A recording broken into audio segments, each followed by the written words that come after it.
Well, no doubt a serious issue. To talk more about it, I spoke to former football player Jason Wright. I asked him just how serious these injuries are.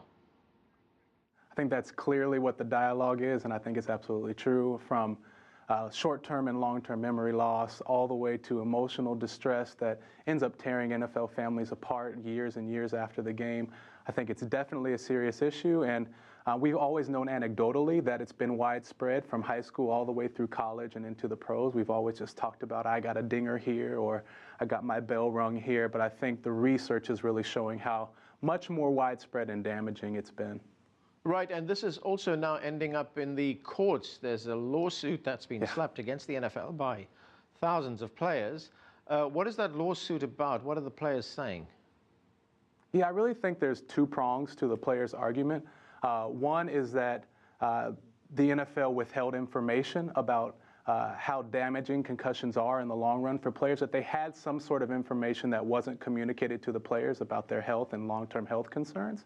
I think the second part of the argument is that there was a pressure around the culture of the organization from management and executives to get players back on the field quickly after concussive events before they were probably ready physically.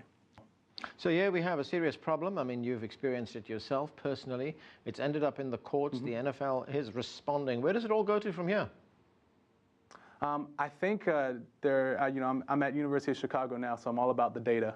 And I think the court case and what comes out in the court case is really going to determine the direction of this debate going forward, as well as a lot of the research that's coming out of the East Coast on long-term brain trauma of athletes. There's been some groundbreaking research there, and I think the conclusive findings that come from that research are really guide this debate as well. And there's also a new study that's been commissioned at Harvard that's looking comprehensively at the health of former NFL players, and I think that's really going to shed light on this as well. So I think the data is really going to drive this moving forward. Jason Wright, thanks for joining us, sir. No problem.